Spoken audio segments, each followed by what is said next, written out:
menyempurnakan nikmat-Nya serta senantiasa melimpahkan ampunannya, kasih sayangnya, serta senantiasa dijaga, dipelihara, dilindungi dari berbagai macam musibah, fitnah, bencana, sehinggalah kita bertemu dengan Allah Ta'ala dalam keadaan husnul khatimah. Amin ya rabbal alamin. Kita lanjutkan pelajaran kita. Terakhir kita membahas tentang kedudukan imam dan makmum dalam sholat berjamaah. Dan sholat ini merupakan sunnah Nabi Sallallahu Alaihi Wasallam yang paling utama dan pertama, yang menjadikan istimewanya umat Nabi Muhammad Sallallahu Alaihi Wasallam. Karena perintah sholat yang Nabi Sallallahu Alaihi Wasallam terima dari Allah Ta'ala melalui peristiwa yang sangat besar, yaitu Isra Mi'raj, yang langsung anugerah didapat saat peristiwa Isra Mi'raj tersebut. Dan perintahnya salat. Lalu kemudian Nabi Sallallahu Alaihi Wasallam dengan kasih sayangnya kepada umatnya ini, yang tadinya sebanyak 50 waktu kemudian menjadi 5 waktu. Dan 5 waktu ini ketika dilakukan dengan sesuai syarat rukunnya, fikihnya, maka itu menyamai dengan 50 waktu sebagaimana perintah awalnya. Dan ketika salat ini dilaksanakan seperti apa yang disunnahkan oleh Nabi Sallallahu Alaihi Wasallam, maka bertambah-tambah lagi kebaikan dan keberkahannya. Seperti salat berjamaah di masjid yang Nabi kita Sallallahu Alaihi Wasallam berikan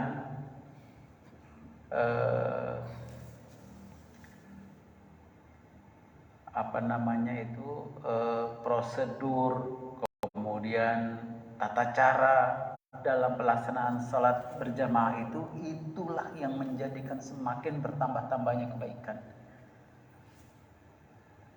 Nah, Nabi Sallallahu Alaihi Wasallam memberitahu kepada umat ini, lau ya'lamun nas ma fin nida'i was-saffil awwal summa lam yajidu illa yastahimu alaihima lastahamu. Yang artinya, kalaulah manusia tahu, jadi tidak hanya orang beriman saja, tidak hanya orang Islam saja, semuanya, kalaulah mereka itu tahu apa yang Allah SWT sediakan, kebaikan-kebaikan saat azan itu dikumandangkan, dan orang-orang yang bersegera melakukan salat sehingga mendapatkan saf yang pertama, gitu ya, maka mereka pasti akan berebut-rebut. Saking besarnya pahala dan balasan itu, sampai mereka berebut-rebut, gak ada yang mau mengalah begitu. Dan kalaulah sekiranya mereka tidak bisa mendapatkan kesempatan itu melainkan dengan cara diundi, karena saking berebutnya itu, niscaya mereka pun akan mengambil undian itu untuk mendapatkan kesempatan di saat dikumandangkan azan dan ketika berikan peluang untuk berada di saf yang pertama itu.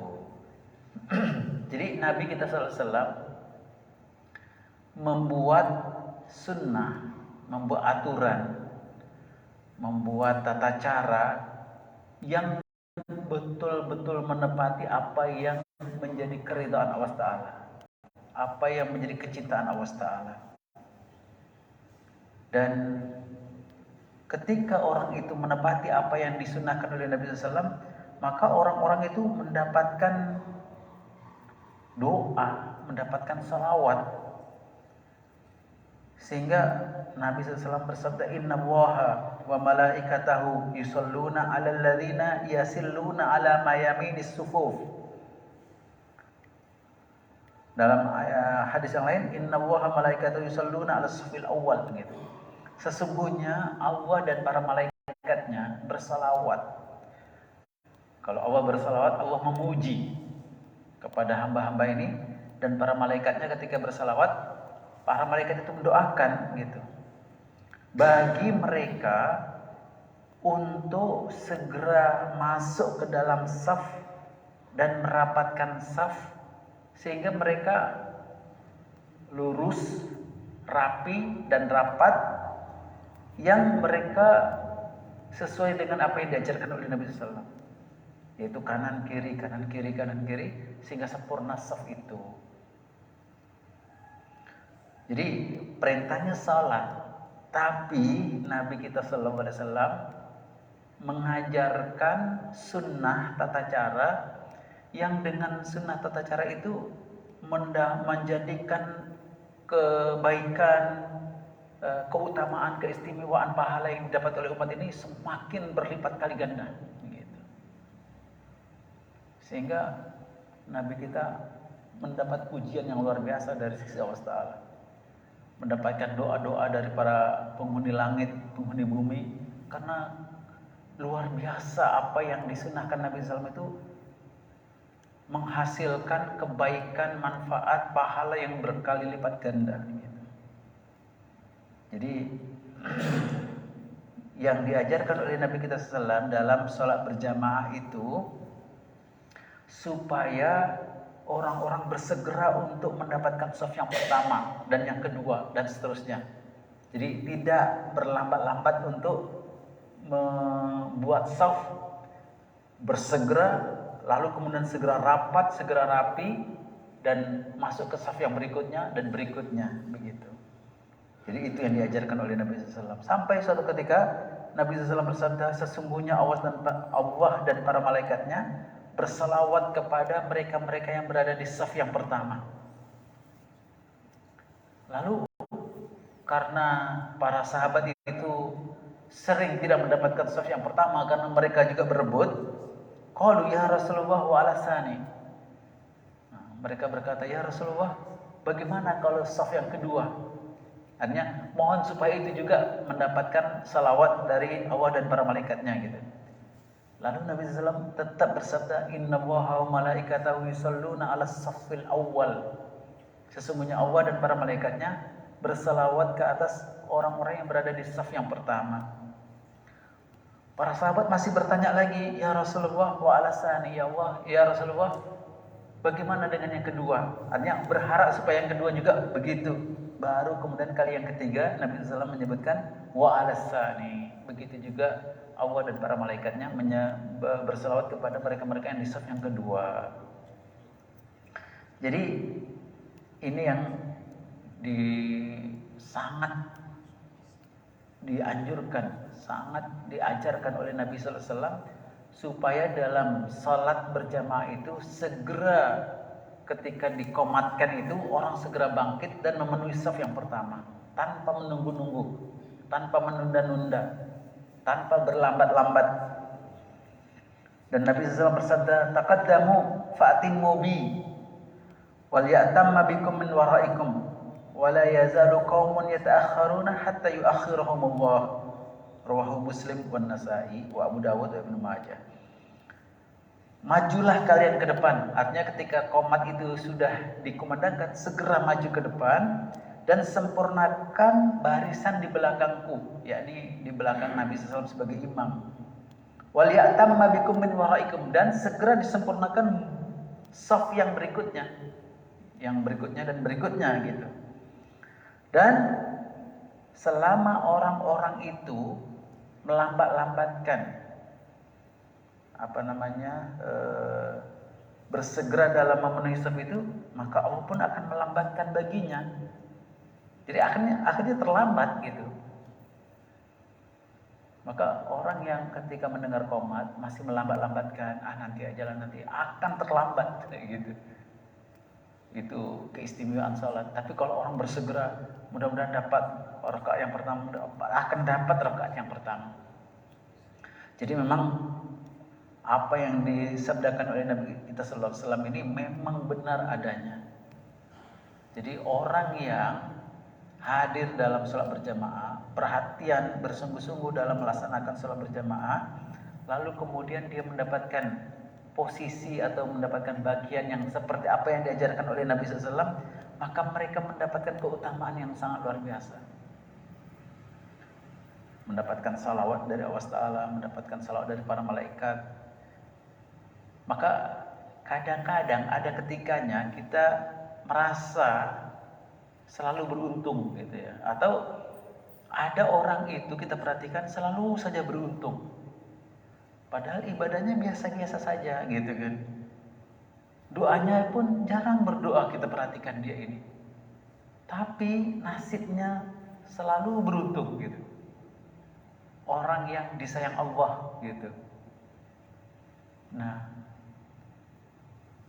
maka ketika kita perhatikan memang dia disayang Allah. Dia karena kalau sholat dia yang pertama. Dia dapat saf yang pertama. Dia dapat doa dari Allah, dari para malaikatnya, mendapat pujian dari Allah dan mendapatkan doa dari para malaikat. Jadi ada orang nggak berdoa tapi dia didoakan orang lain gitu. Didoakan orang tuanya, didoakan oleh kakek neneknya dahulu, didoakan oleh orang-orang yang pernah dia lakukan kebaikan, doa makbul tersampai gitu. Nah ini para malaikat yang mendoakan memang utama sekali gitu. Jadi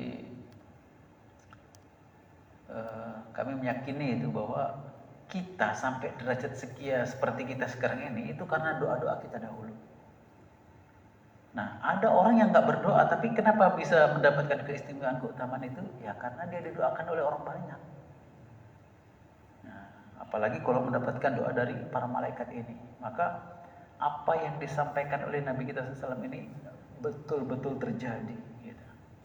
Nah semua ini kita dapat, kita tahu dan kita mendapatkan keistimewaan seperti itu ketika kita mengikuti sunnah Nabi SAW. Dan itu tidak bisa tidak melainkan kita harus baca, harus belajar, harus tahu gitu. Lalu kemudian ketika seseorang itu sangat peduli, sangat perhatian terhadap salat berjamaah, sehingga dia bersegera, sehingga dia memenuhi shaf yang paling depan, dia tidak menunggu-nunggu, dia tidak melambat-lambatkan begitu, maka orang seperti itu dia mendapatkan pahala yang sangat besar karena yaitu tadi Nabi SAW selalu menganjurkan untuk orang itu segera maju ke depan, segera maju ke depan. Dan Nabi SAW menegaskan, ma min khatwatin a'zamu ajran min khutwatin masyaha rajulun ila farjatin fis safin fasaddaha. Tidak ada satu langkah di muka bumi ini yang sangat besar kelebihan dan keutamaannya melebihi dari langkah seseorang ketika diserukan qomat lalu segera melangkah maju ke depan. Nah, setiap langkahnya itu pahala yang paling besar yang pernah ada di atas muka bumi ini gitu. Ketika ada saf yang di depannya kosong, lalu dia melangkah memenuhi saf itu lebih besar lagi. Itu lebih besar lagi. Jadi kita nggak pandang segan di depan. Ada bapak itu. Nah, biasanya perasaan manusia kan begitu kan. Nah ini hilang semua perasaannya. Nggak apa-apa walaupun bersama dengan orang ini, nggak apa-apa walaupun bersama dengan orang itu. Nah itulah yang mendapatkan pahala yang sangat besar itu. Sehingga Nabi SAW menegaskan lagi, barang siapa yang menyambungkan saf, artinya saf itu nggak sampai putus gitu, nggak sampai renggang, dia penuhkan saf itu, maka Allah Ta'ala akan menyambungkan dengan orang tersebut, terhubung dengan Allah Ta'ala. Waman qata'a saffan qata'ahu Allah. Dan barang siapa yang membuat saf itu terputus, renggang gitu, maka Allah pun memutuskan dengan orang tersebut. Dan Nabi SAW ketika berisra Mi'raj itu memang dinampakkan bagaimana para malaikat itu saat beribadah menghadap Allah Ta'ala, berdiri lurus, rapi, rapat. Dan begitulah Nabi SAW menginginkan umatnya itu gitu. Nah, Jabir bin Samrah pernah menceritakan ketika kami dalam perjalanan bersama Nabi SAW, satu rombongan, ketika masuk sholat, Nabi SAW membariskan kami. Lalu kemudian menghadap ke belakang ke jamaah, ala tasifuna kama tasiful malaikata inda rabbiha. Maukah kalian saat sholat, saat beribadah menghadap Allah Ta'ala, baris seperti mana barisan para malaikat saat beribadah menghadap Rabbnya, menghadap Allah Ta'ala? Lalu kami mengatakan ketika itu, ya Rasulullah, kaifa tasiful malaika inda rabbiha?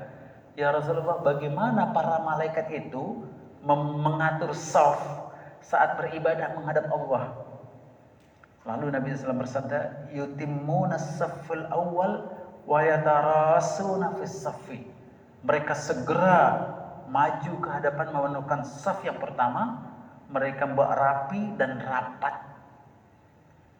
Nah, Nabi SAW mendapat pujian yang luar biasa ketika menggerakkan umat ini, membuat aturan kepada umat ini untuk bersegera memenuhi saf yang pertama, dibuat yang rapi, yang rapat, itu mendapat pujian yang luar biasa. Jadi banyak hal-hal yang dibuat oleh Nabi SAW yang sangat memukau, sangat mengagumkan gitu. Nah, kita orang Islam saja ketika melihat dalam satu masjid di acara-acara yang sedang perayaan-perayaan gitu, seperti hari haji, jutaan manusia berkumpul di satu tempat, seperti hari raya, seperti hari Jumat, ribuan manusia di satu tempat. Ketika dikumandangkan qomat, lalu orang-orang bersegera langsung memenuhi saf yang pertama, rapat, rapi, kedua, ketiga, keempat. Itu mengagumkan. Nah, itu ada kisah orang Amerika ingin mengetahui bagaimana orang Islam itu saat beribadah. Nah, kan sekarang ini ada channel di Masjidil Haram, ya, bagaimana orang-orang berbaris itu. Di Masjidil Haram, di Masjid Nabawi itu ada channel 24 jam. Orang sholat diperhatikan saat dikumandangkan Allahu Akbar, orang semuanya bangkit, qomat itu, lalu kemudian langsung merapat ke depan, sampai saf yang paling terakhir dalam hitungan tidak sampai dari 1 menit, hitungan detik lah. Itu lurus, rapi, rapat, kemas, mengagumkan.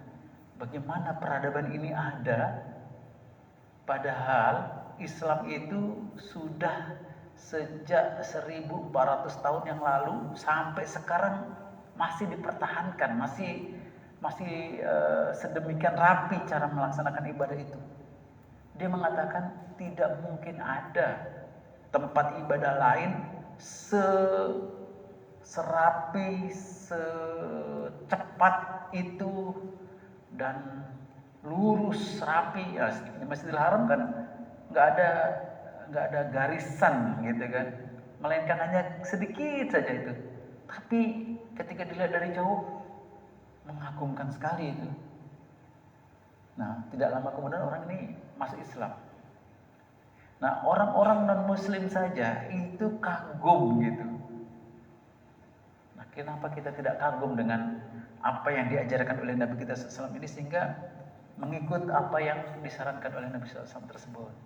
Maka setelah ini jangan sampai lagi ada sudah muadzin Bilalnya sudah qomat, orang masih duduk-duduk lambat-lambat. Ketika imam sudah maju, sudah mulai salat, baru dia berdiri, baru dia berjalan ke depan. Nah, itu yang tidak diinginkan seperti itu. Nabi SAW tidak menginginkan seperti itu.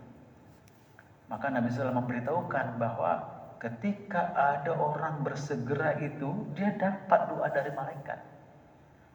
Dia dapat salawat dari Allah dan para malaikatnya. Gitu.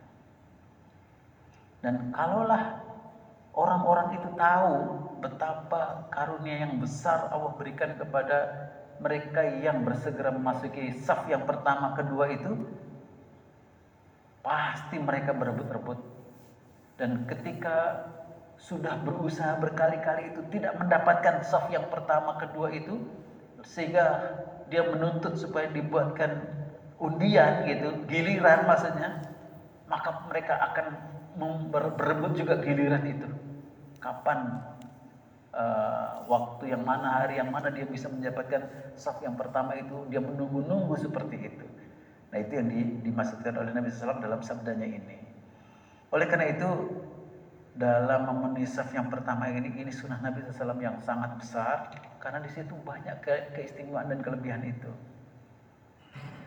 Dan Nabi SAW menginginkan supaya saf pertama, kedua, dan seterusnya itu selalu sempurna. Famakana min nuqsin falyakun fis safil ma'akhir. Kalau sekiranya ada yang tidak sempurna, biarlah itu di saf yang paling terakhir gitu. Jadi sebelum terakhir itu tetap penuh rapat. Nah, yang tinggal separuh itu biarlah itu yang paling belakang. Jangan sebelum terakhir itu masih kosong, yang terakhirnya lebih kosong lagi, lebih sedikit lagi, maksudnya begitu, tidak. Tapi semua sempurna, penuh. Kalau ada yang kurang, biarlah itu saf yang terakhir. Gitu. Itu yang diajarkan oleh Nabi SAW. Dan ketika seseorang itu bersedia untuk memenuhi saf, ada yang kosong di depan, dia maju ke depan, itu menandakan bahwa dia hatinya lapang, orangnya fleksibel, orangnya bisa menerima semua keadaan. Karena kadang-kadang di depan itu tidak nyaman. Ya mungkin karena sebelahnya ada orang yang tidak dikenal, karena sebelahnya lagi ada orang yang dia tidak suka. Tidak demikian. Nabi SAW tetap perintahkan untuk maju ke depan, maka itulah pahala yang menjadi besar. Kerelaan orang tersebut, merendah dirinya orang tersebut, itulah yang menjabat balasan yang luar biasa. Maka Nabi SAW juga mengingatkan, la tasuwannu sufufakum au la yukhalifanna Allaha baina au la yukhalifanna Allahu baina wujuhikum. Hendaklah kalian luruskan, la tasawunna sufufakum, hendaklah kalian luruskan saf kalian. Atau kalau tidak, Allah akan jadikan muka kalian berbeda-beda. Jadi lurusnya saf itu memang sangat penting, karena dengan lurusnya saf itu akan menjadikan hati-hati kita itu bersatu. Kalau dalam satu masjid itu safnya itu bengkak-bengkok begitu, itu selalu akan ada konflik di kalangan jamaah itu, karena hatinya nggak bisa diatur gitu, hatinya nggak bisa disatukan. Maka Nabi SAW peringatkan seperti itu, hendaklah kalian luruskan saf, atau kalau tidak Allah akan jadikan berselisih-selisih hati-hati kalian gitu. Berarti meluruskan saf itu sarana yang terbaiknya bagi umat Islam untuk menyatukan hati, menyatukan persatuan di kalangan mereka. Maka selalu Nabi SAW sebelum memulai salat itu selalu mengucapkan sawu sufufakum, begitu. Fa inna taswiyatas sufufi atau fa inna taswiyatas safi min tamamis shalah. Itu selalu diulang-ulang. Kadang mengucapkan tarasu wa ta'dilu. Dan itu merupakan sarana untuk kita saling merapatkan saf, meluruskan dan merapikan, karena disitulah kemudian menjadi keistimewaan, kesempurnaan salat berjamaah itu. Lalu kemudian dalam salat berjamaah juga yang diinginkan oleh Nabi SAW itu adalah imam itu berada di tengah-tengah, di depan saf yang pertama, di depan saf jamaah makmum yang pertama. Sehingga perintahnya itu adalah kalau membuat saf ya harus dari tengah, segaris dengan imam itu. Jadi di belakang imam tengah-tengah. Sehingga Kalau datang makmum berikutnya, ya merapat ke tengah. Begitu.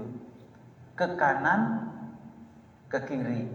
Terus kalau sudah tengahnya penuh, ke kanannya, ke kiri, ke kanan, ke kiri, ke kanan, ke kiri terus sampai paling pinggir. Jadi karena sering ada pertanyaan, yang benar membuat saf itu dari kanan ke kiri atau dari kiri ke kanan? Dua-duanya salah. Yang betul adalah dari tengah. Dan orang yang berada di sebelah kanan selalunya lebih dahulu daripada mereka yang sebelah kiri gitu. Jadi kanan dulu baru kemudian kiri. Kanan dulu baru kemudian kiri, sehingga Nabi sallallahu alaihi wasallam memuji mereka yang berada di sebelah kanan itu. Jadi inna wa malaikatahu yusalluna 'alal ladzina yasilluna 'ala mayaminis suffuf.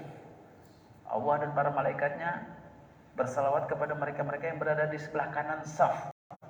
Artinya mereka yang lebih dahulu. Kanan kiri. Bukan berarti yang sebelah kiri nggak mendapatkan salawat. Selama mana mereka masih di saf yang pertama, kedua, kanan kiri itu semuanya tetap mendapatkan keutamaan itu. Jadi memulai saf itu dari tengah. Bukan dari kanan, bukan dari kiri, bukan dari pinggir, dari tengah.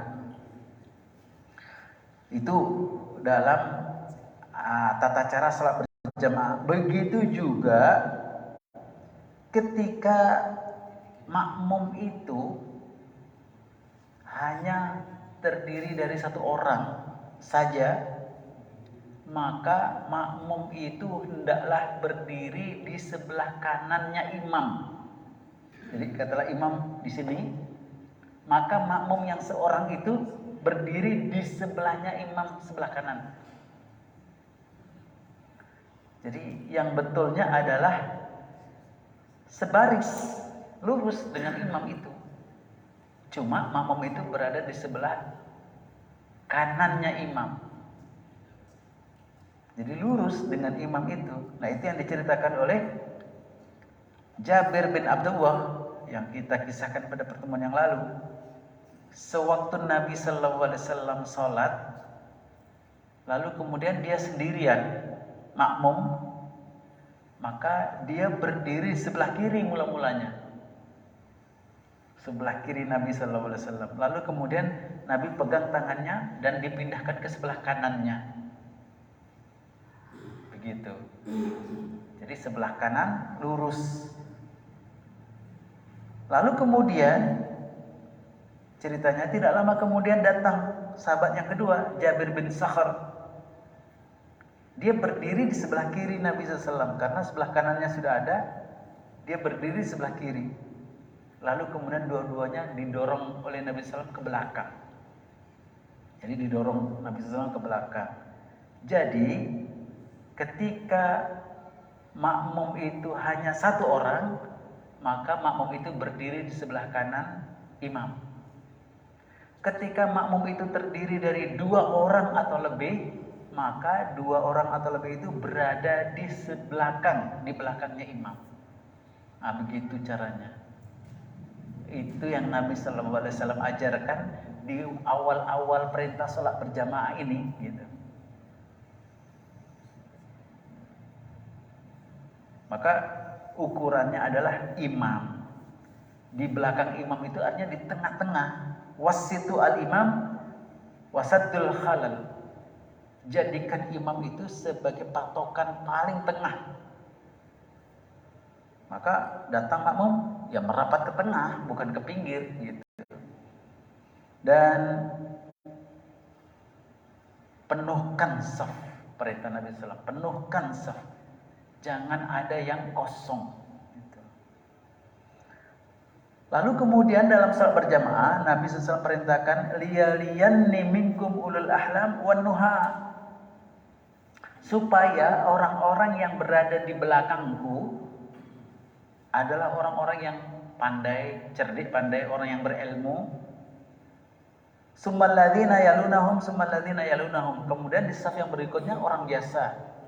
orang biasa. Dan yang terakhir adalah anak-anak.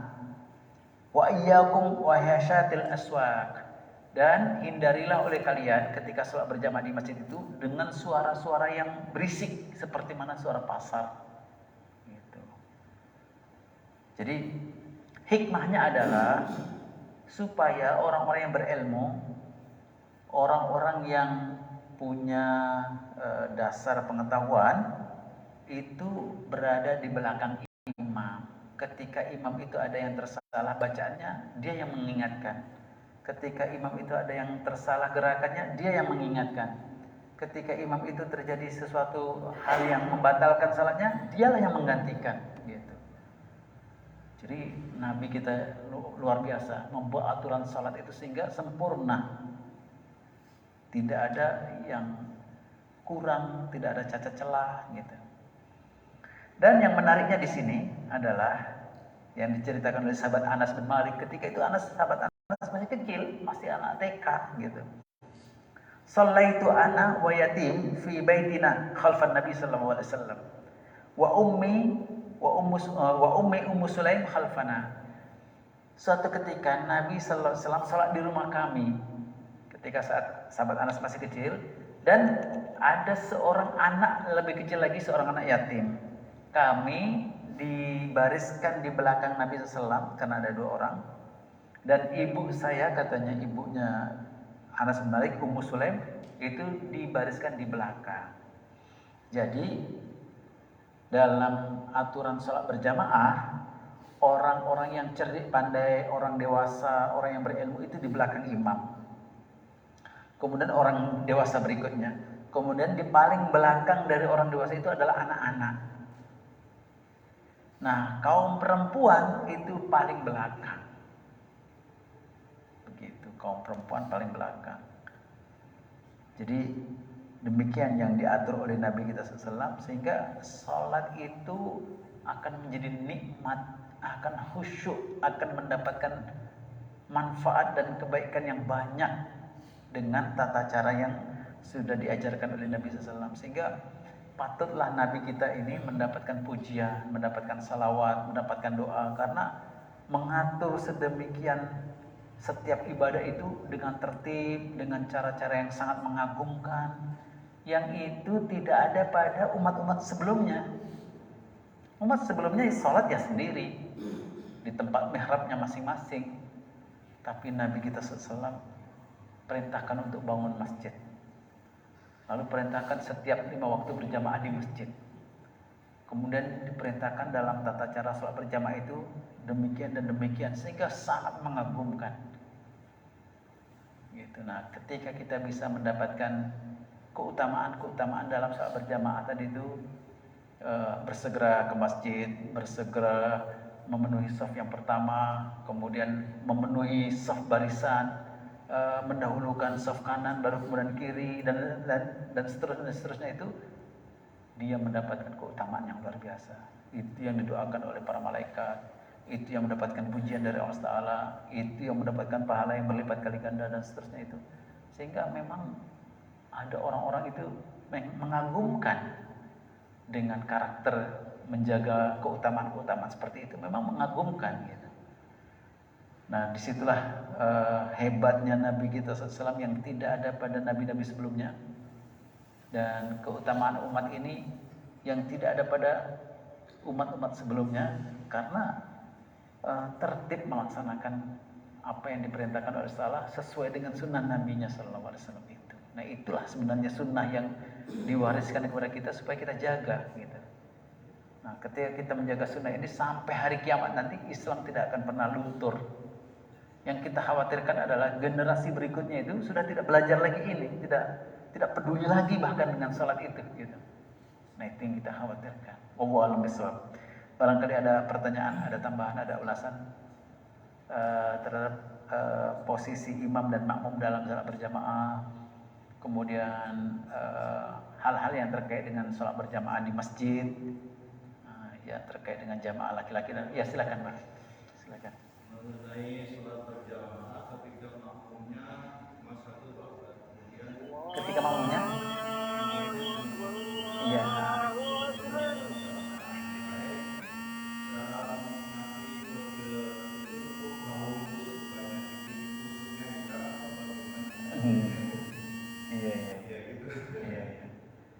Jadi memang kadang-kadang orang itu ketika ada orang di belakangnya, dia tahu bahwa ada orang itu nggak perlu ditepuk pun dia akan mundur.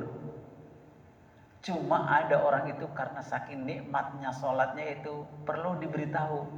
Ya cara menepuknya pun jangan terlalu kaget begitu gitu kan. Intinya isyarat saja bahwa ada orang yang mau bergabung supaya dia mundur ke belakang. Nah, ada juga orang yang nggak tahu sama sekali, ditepuk pun dia geleng-geleng aja, nggak mau gitu kan. Ya biarkan, jangan dipaksa untuk dia mundur ke belakang. Nah, posisinya bersebelahan dengan imam itu tidak mengganggu orang kalau safnya di belakang itu. Jadi memang ini ilmu gitu. Orang itu kalau tahu dia akan mundur ke belakang. Seperti mana Nabi SAW perintahkan 2 orang sahabat tadi untuk mundur ke belakang. Nah, itu ilmu. Nah, yang mendapatkan ilmu seperti ini lalu kemudian dipraktekkan, itulah keutamaannya. Itulah kehebatannya pada orang yang berilmu itu gitu. Nah, orang yang nggak berilmu ya dia nggak mau tahu itu. Pokoknya dia posisinya sudah enak di situ gitu kan. Dia nggak mau lagi mundur-mundur gitu. Jadi cukup dengan isyarat. Kalau sekiranya orang itu tahu bahwa di belakangnya ada orang, dia akan mundur sendiri. Nah, ketika dia nggak perasan, cukup diberi isyarat dengan ditepuk pundaknya pelan-pelan, dia akan mundur. Kalau dia nggak mundur juga, biarkan saja. Karena takutnya dia batalkan sholatnya nanti itu. Dia batalkan sholatnya, mundur, kemudian ikut sholat mulai dari awal lagi gitu. Nah, seperti itu. Jadi ini ilmu bagi orang yang dia melakukan sholat berjamaah. Ketika ada ilmunya itu, maka menjadi sempurna sholatnya. Seperti itu. Ada lagi yang lain? Satu lagi Pak. Iya. Ketika sholat sunnah itu kemudian datang makmum itu diperbolehkan sah nggak sholatnya makmum? Iya, jadi dalam sholat berjamaah itu orang yang sholat sunat boleh menjadi imam bagi orang yang sholat wajib. Boleh. Begitu juga sebaliknya orang yang sholat wajib boleh menjadi imam bagi orang yang sholat sunat. Boleh. Bahkan orang yang sholat sunat itu mendapat pahala karena membantu saudaranya mendapat pahala sholat berjamaah gitu. Contohnya kita sedang sholat sunat. Orang yang datang barisan nggak tahu kalau kita sholat sunat.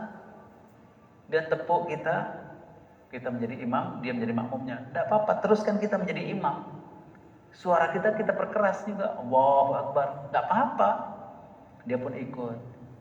Kita sholat 2 rakaat, dia meneruskan sholat 2 rakaat berikutnya. Kalau itu sholat fardu zuhur, asar atau isya. Itu. Atau kalau dia sholat maghrib, dia menambahkan 1 rakaat lagi. Boleh. Jadi saudara kita yang belakang yang baru datang itu mendapatkan pahala berjamaah, kita pun mendapat pahala membantu orang itu mendapatkan pahala berjamaah. Makanya ketika Ramadan nanti imam sedang sholat tarawih 2 rakaat, kita belum sholat isya, maka kita boleh menjadi makmum bagi imam tarawih yang sholat sunat itu gitu. Imam tarawihnya sholat 2 rakaat, kita tambahkan 2 rakaat berikutnya, sah, dapat kita pahala sholat berjamaah. Maka kalau kita lagi sholat sunat, ada orang tepuk dari belakang mau menjadi makmumnya, biarkan, malah bantu dia untuk mendapatkan pahala berjamaah itu. Allahu Akbar, kita keraskan suara itu gitu. Jangan membuat isyarat yang ada yang orang begini, nggak mau dia dijadikan makmum imam. Karena dia sholat sunat, ada yang begini-begini gitu, ada ceritanya begitu. Ada yang batalkan, ini sholat sunat tau, nggak usah seharusnya dibatalkan gitu. Biarkan makmum itu mendapatkan pahala berjamaah dengan kita, dan kita pun mendapatkan pahala karena membantu dia sholat berjamaah dengan kita. Gitu. Jadi boleh, kita nggak perlu membatalkan sholat kita ketika ada orang itu menjadikan kita sebagai imam gitu. Gak usah bawa isyarat-isyarat, gak usah membuat hal-hal yang aneh-aneh lalu kemudian gak usah kita membatalkan salat kita. Ini salat sunat tau, gak usah begitu-begitu, biarkan aja gitu. Nah itu dalam perihal sholat. Taib, seperti itu. Mudah-mudahan bermanfaat. Gak ada lagi pertanyaan. Kita sambung lagi pada pertemuan kita yang akan datang. Kita tutup dengan tasbih kifarah. Subhanakallahumma bihamdika asyhadu an la ilaha illa anta astaghfiruka wa atubu ilaik. Assalamualaikum warahmatullahi wabarakatuh.